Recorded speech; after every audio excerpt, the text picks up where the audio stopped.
So this newly styled Toyota Prius has been out since the year 2023, and I think it just shocked the world with how good this thing looks. Toyota Priuses used to look pretty boring and kind of awkward, but since hybrids are much more mainstream now, they had to redesign the Prius so that it appeals to a larger group of people. And I think they've done a bang-up job here with the new hammerhead design, with the clever use of LED lighting. The only thing I don't like about the front is this permanent license plate fixture, because personally for me, I like to use a tow hook license plate frame so that I don't ruin the lines of the front bumper. But in this case, Toyota has pre-ruined it for you. But the general overall design hasn't really changed very much. The Nightshade edition is basically a very well-equipped XLE trim with some of the features blacked out, like the wheels and the trim and also these black door handles. I think there's a fairly well-known test of how attractive a car looks, and that's basically once you've parked the car and walk away from it, you look back and take multiple glances. And with this Toyota Prius, I've done that on an occasional basis. The proportions of this thing just looks right. It still has that very aerodynamic shape. You want to lower that coefficient of drag as much as possible to give you the most amount of miles in a gallon of gas. But it's unlike any other Prius before this. This is very athletic looking. It has this stance where it's leaning forward. The profile looks pretty fast with the sweeping character lines. And then the belt line relative to the roof, it looks fairly slim with a very nice looking taper at the A-pillar ending at the C-pillar. And then the rear end also looks pretty fantastic. I love that single conjoined light bar at the rear end. Very contemporary design. With the Nightshade, you get some dark elements with the XSE badge blacked out and also the Prius name blacked out. And as you can see, this is the plug-in hybrid version, and the paint really pops out. This is called Karashi yellow, and if it looks like it's a mustard yellow, that's because Karashi is Japanese mustard, basically. These Prius plug-in hybrid Nightshade grades start at $37,795, but this one specifically, after delivery, dials in at $41,304. So what you get with that is a 2-liter 4-cylinder engine with a plug-in hybrid system that delivers 220 net combined horsepower, and it has an all-electric range of 39 miles. The SE grade gets up to 44 miles because it's carrying fewer things. And after the juice runs out, this delivers 48 miles per gallon combined, or 52 miles per gallon combined for the SE model. Now, since this is a plug-in hybrid, you don't really need to charge this up. This can operate just like a normal hybrid. But if you do want to get that all-electric range, then you could plug this into a 120-volt outlet, and it'll take about 11 hours to charge, or basically that's overnight. And if you have a level 2 charger, then it'll fill up in about 4 hours. So all in, with the all-electric range of 39 miles and that 10.6 gallon tank, this has a 550-mile range. That's something that almost all EVs can't say just yet. And I have nothing against EVs. I think they can be great cars. They are relatively easy to maintain. They can be somewhat cheap to operate, and they are pretty reliable. And I think depending on who you are, an EV could be a great solution.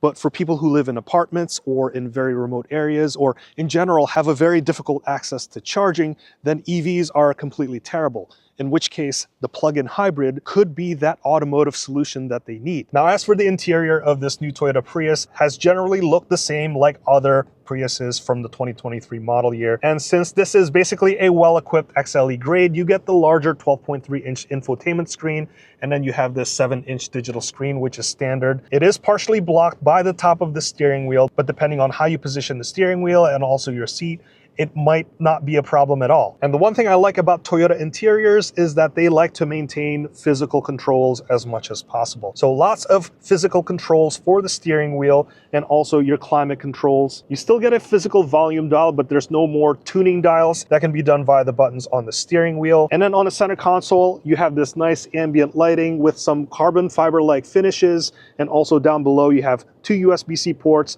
a tray which can be removed to reveal a hidden compartment, and then 2 cup holders, and here's your gear shifter. This is kind of like your Lexus style gear shifter, very straightforward. Basically shift to the left and then forward or rearwards, and then also just pull backwards for low gear mode. And then you have your auto, EV, or hybrid vehicle mode. And then with this button, you could force the car to operate in hybrid mode or EV mode, and then your drive mode dial. And over here, we have a wireless charger where you could just slot your phone in. And for some reason, anytime I sit in a Toyota vehicle, the wireless charging performance has been less than stellar. And in this case, I have an iPhone 17 Pro with a leather case on it that is somewhat thick, I guess. But when you slot this in, no matter where it stands, I just cannot get this thing to charge.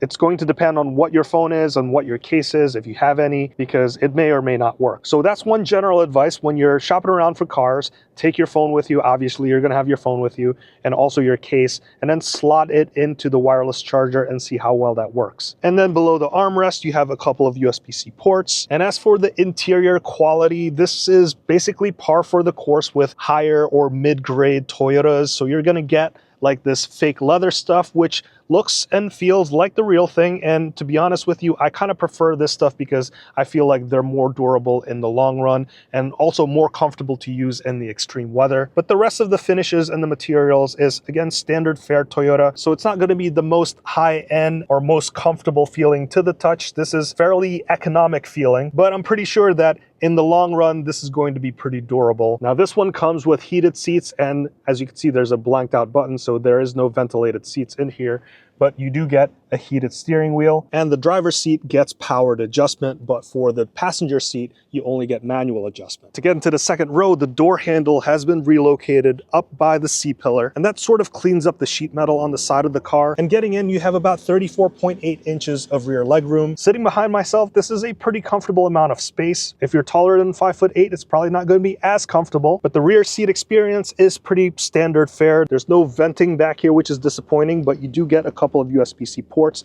and also a 120 volt outlet. And this one comes with an optional fixed glass roof, and you could just slide that forward to get a better view. And then as for cargo space, because this is the plug-in hybrid model, you get 20.3 cubic feet of space behind the second row. And there's no spare tire, unfortunately. Now, as for the driving experience of this plug-in hybrid, in terms of straight line performance, 220 net horsepower might not sound like a lot, but considering that this car weighs about 3,500 pounds, you get a 0 to 60 time in the mid 6-second range. That isn't sports car quick, but it's quicker than most commuter cars out there. Now, the normal hybrid does it in about a half a second later. Now, the downside to this plug-in hybrid Prius is that it only comes as a front-wheel drive. If you need all-wheel drive, then you got to go with the standard hybrid, and that uses the typical Toyota all-wheel drive system where there is an electric motor powering the rear axle exclusively. So there isn't a mechanical drive shaft or transfer case that combines the front and rear axles together.